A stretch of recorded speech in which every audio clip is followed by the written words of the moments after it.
And now, ladies and gentlemen, it is my absolute pleasure to welcome on stage our guest of honor who's here to talk to us about building a progressive nation, advancement, development, and the empowerment of women. She is known as a passionate leader with a lot of compassion towards the downtrodden, the underprivileged sections, and others in distress. She has put in 2 decades of dedicated and committed active life in social service and worked in close association with people from different walks of life.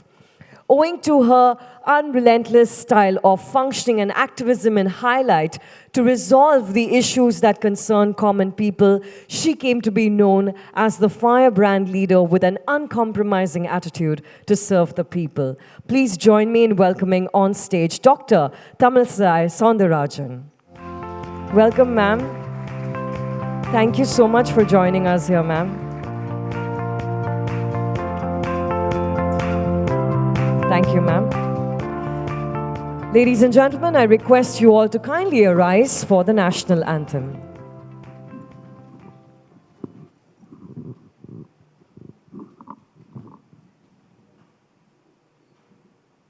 जनगण मन अधिनायक जय हे भारत भाग्य विधाता पंजाब सिंध गुजरात मराठा द्राविड उत्कल बंगा विंध्य हिमाचल यमुना गंगा उच्चल जलधि तरंगा तव शुभ नामे जागे तव शुभ आशीष मागे गाहे तव जय गाथा जन गण मंगलदायक जय हे भारत भाग्य विधाता जय हे जय हे जय हे जय जय जय जय हे.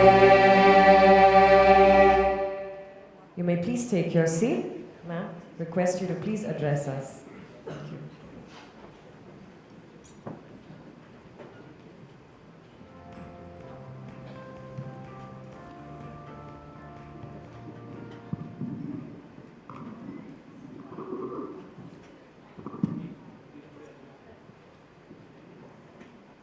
A special good evening to each and everyone here. I am really very happy to attend this program and full of energy, colorful energy. And when they called me for this program, even though it was a very busy day, it's my whole day packed with my schedule, but I thought to encourage the women, to encourage the organizations, I should attend this program. So from Hyderabad, I went to Chennai, attended a program, and from there I flew to Mumbai, and then in the night itself I am returning back to Hyderabad, and from Hyderabad morning to Puducherry.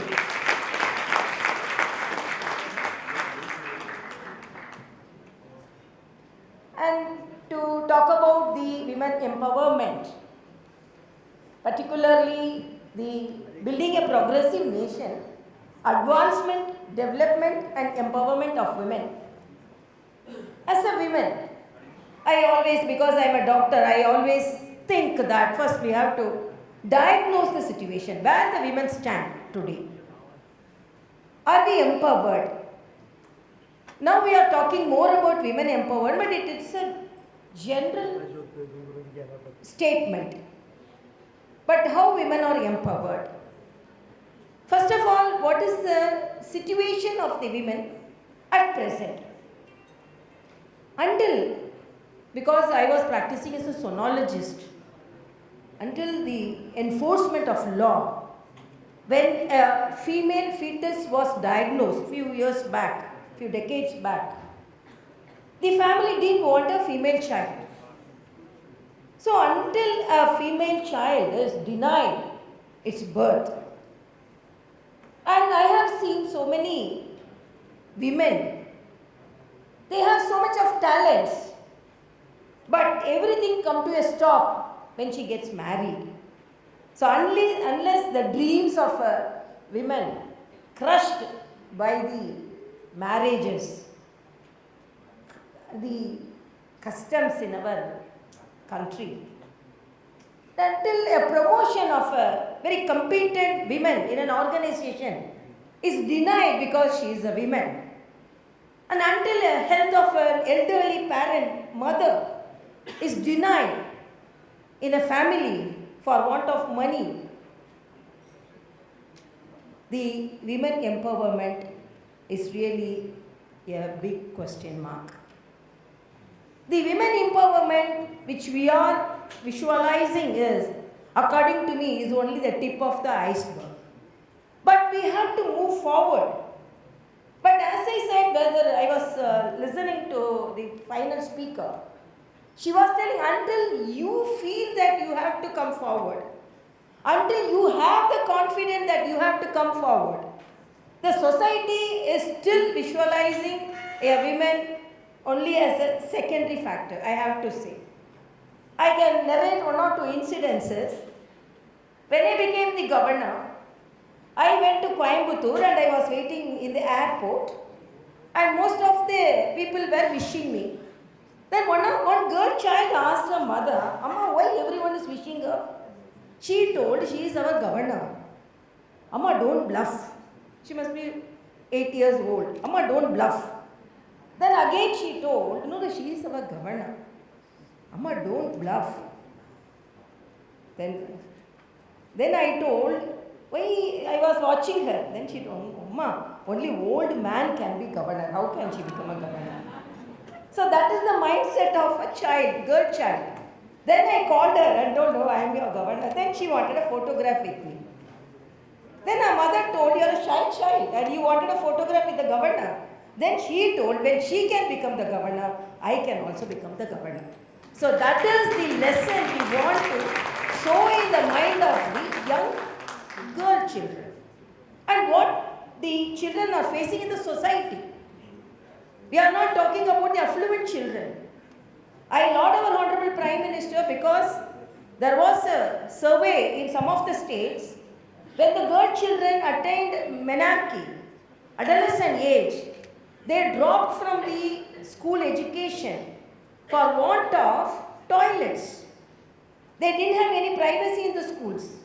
So after Swachh Bharat scheme, so the toilets were constructed and definitely the incidence of dropouts was less. So indirectly, directly, what are the problems the womenhood are facing, and indirectly what we are facing. And there is a statistic saying that less number of girl children are brought to the outpatient department. So the doctors were very happy, girl children are very healthy. But when deeply studied, that statistics said, even the girl children are sick, the families don't prefer them to take to the hospitals. If a male child is sick, immediately they bring the child to the hospital. So only the statistics is low. It is not that girl children are not sick. So we have to deeply look into all these problems. And I have seen so many girls competent enough with all talents. But when the family plan her a marriage, they won't ask her preference. She has to get married. That is the final thing in her life, whether she wants to continue her performances, profession, it is not preferred at all. So still we face such women. So what we are going to do? Discrimination is there or not? Yes. I cannot say even I am a governor. I cannot say I cannot say that there is no any discrimination. Highest office is also discriminated. In a lighter sense, I can say I am the governor of 2 states. I am the governor of Telangana.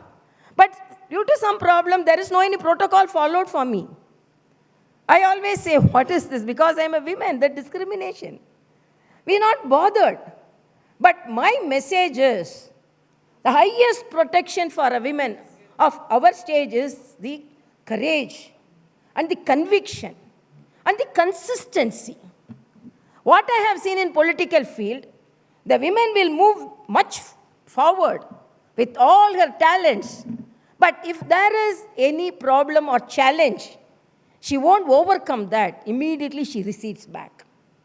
So we have lost so many women leaders. And another thing, whether we have reservation or not, it is not only the reservation. We have to look forward for the opportunities. There is a statistic says, the STEM subjects, we excel the world average. World average is 30-35%.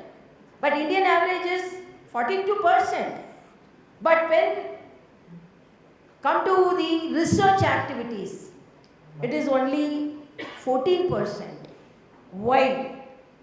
Because they are unable to face the challenges. They have to spend more time and they have to be much involved and they have to leave the family and go to different places for research activities.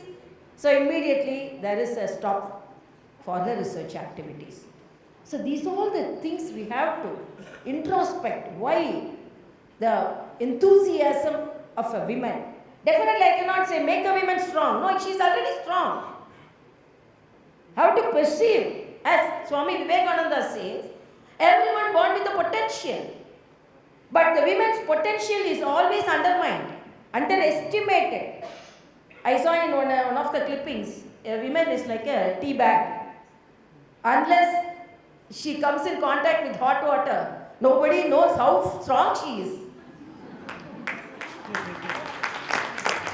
So she must have an opportunity to come in contact with hot water, so then after it dips, we know how strong it is.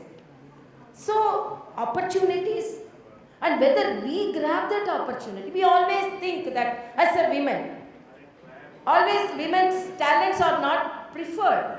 If it is an organization, if that opportunity to be given to a person for performance or some presentations, the first preference is not a woman.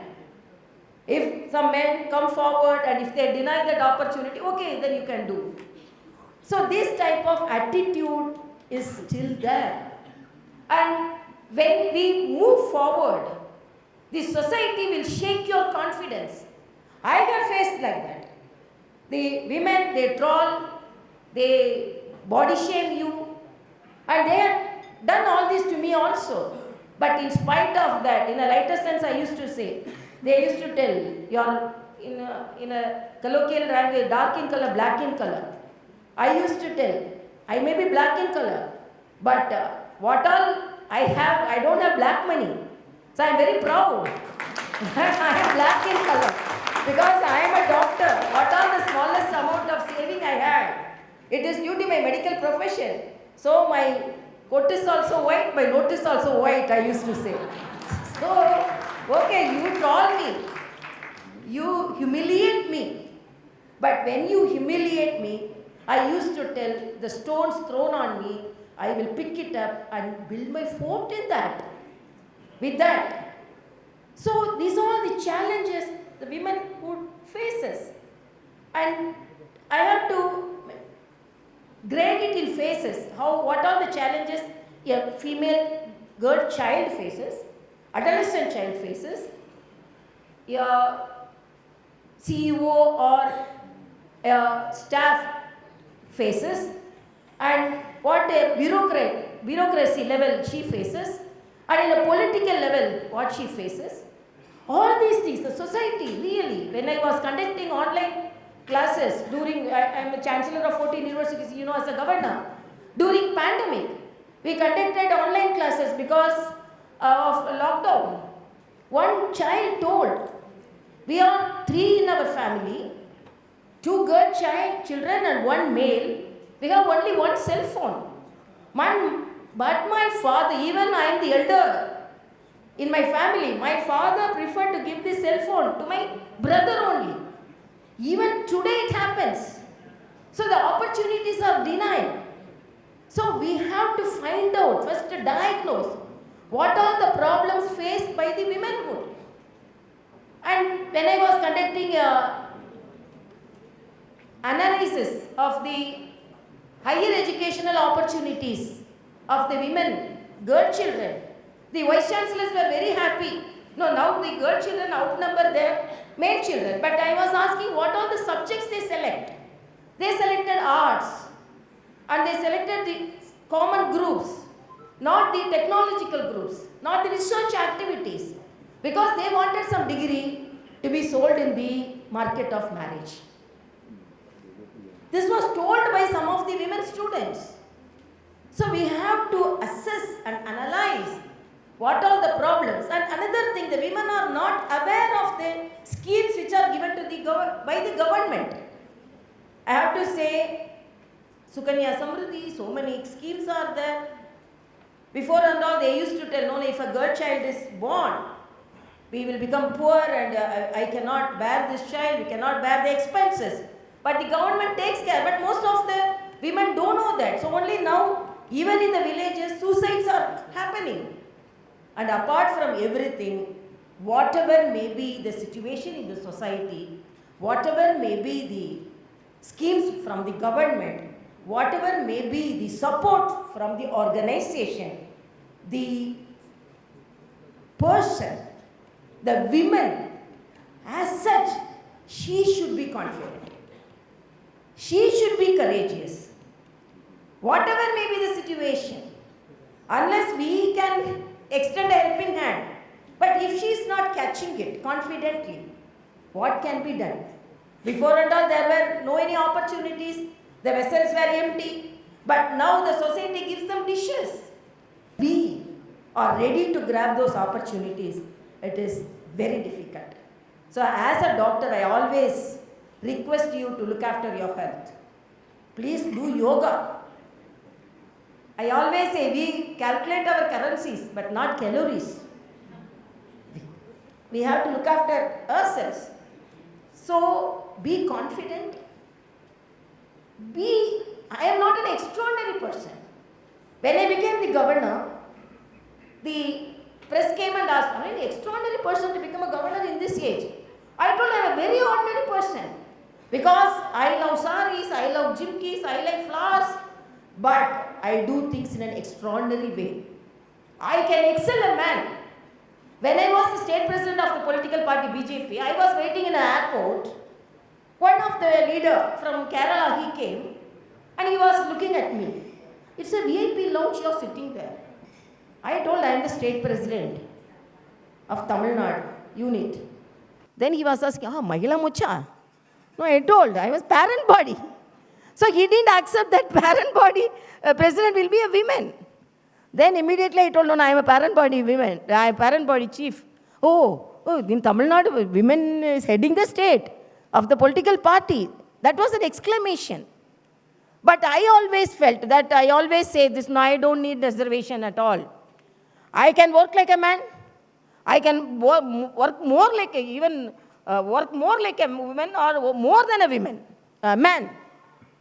So you have to grab the opportunities. You have to empower yourself. Definitely there will be challenges. There is a Tamil proverb saying that Velikku veliye thalaiye neettum enadu kilaigalai vettum thottakarane பூமிக்கு அடியே நழுவும் எனது வேர்களை என்ன செய்வார். That translates says, a tree will grow. There will be a fence. The gardener won't like the tree spreading its branches. It's usual, whether it is an organization, whether it is a political party, when a woman branches out, definitely the gardener won't like. So you start cutting it. So the tree says, you cut my branches, I don't mind, but I am deeply enrooting my root into this land. You cannot cut my roots. I am strongly piercing this land with my strong roots. So you can cut my branches, but I cannot cut my roots. That is the confidence each and every woman should have. So definitely gardener won't like, definitely the branches will be cut, but roots cannot be cut. So that confidence you should have, courage you should have, conviction you should have. So my message is, let the society empower us, but you empower yourself first. You create opportunities, grab the opportunities, and that is my message. And my simple message is, nobody can make me unhappy. Nothing can make me unhappy. Don't compromise your happiness for anything. I always say to students, when I feel very sad, recently also, one medical student committed suicide. She was denied going to express her even natural calls.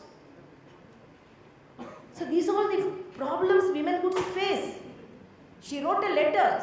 She called her father saying, they are very strict in my duty as an anesthesiologist. I am not allowed even to go to the toilets. But that don't finish your life. You have to fight it out. Still there is discrimination. Still we face problems. Because this is the 75th year of our independence. Amrit Kaal. Before that we have to get empowered. So this is, everything is in our hands. And my request is, don't compromise your happiness or compromise your health for anything. Be happy. At the same time, be the achievers. Thank you so much. Wow.